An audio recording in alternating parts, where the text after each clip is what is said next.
मेहनत का फल। इमोशनल कहानी। एक गांव में दो मित्र सोहन और मोहन रहते थे। मोहन बहुत धार्मिक था और भगवान को बहुत मानता था, जबकि सोहन बहुत मेहनती था।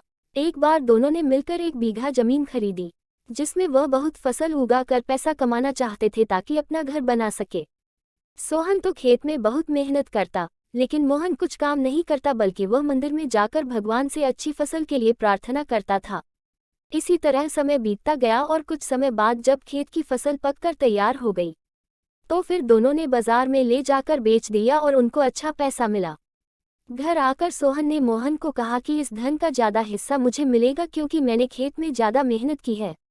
यह बात सुनकर मोहन बोला, नहीं, बल्कि धन का तुमसे ज्यादा हिस्सा मुझे मिलना चाहिए, क्योंकि मैंने भगवान से इसकी प्रार्थना की, तभी हमको अच्छी फसल प्राप्त हुई। ईश्वर के बिना कुछ संभव नहीं है। जब वह दोनों इस बात को आपस में नहीं सुलझा सके तो धन के बंटवारे के लिए दोनों गांव के मुखिया के पास पहुंचे। मुखिया ने दोनों की सारी बात सुनकर उन दोनों को एक एक बोरी चावल की दी, जिसमें कंकड़ मिले हुए थे। फिर उस गांव के मुखिया ने कहा कि कल सुबह तक तुम दोनों को इसमें से चावल और कंकड़ अलग करके लाने हैं, तब मैं निर्णय करूंगा कि इस धन का ज्यादा हिस्सा किसको मिलना चाहिए। दोनों चावल की बोरी लेकर अपने घर चले गए।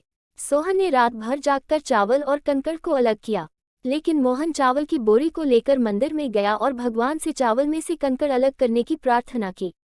अगले दिन सुबह सोहन जितने चावल और कंकड़ अलग कर सका उसको ले जाकर मुखिया के पास गया, जिसे देखकर मुखिया खुश हुआ और मोहन वैसी की वैसी बोरी को ले जाकर मुखिया के पास गया। मुखिया ने मोहन को कहा कि दिखाओ तुम्हारी बोरी, तुमने कितने चावल साफ किए हैं। मोहन ने कहा कि मुझे भगवान पर पूरा भरोसा है कि सारे चावल साफ हो गए होंगे। जब बोरी को खोला गया तो चावल और कंकड़ वैसे के वैसे ही थे। मुखिया ने मोहन को कहा कि भगवान भी तभी सहायता करते हैं जब तुम मेहनत करते हो। मुखिया ने धन का ज्यादा हिस्सा सोहन को दिया। इसके बाद मोहन भी सोहन की तरह खेत में मेहनत करने लगा और अब की बार उनकी फसल पहले से भी अच्छी हुई। इस कहानी से हमें यह सीख मिलती है कि हमें कभी भी भगवान के भरोसे नहीं बैठना चाहिए।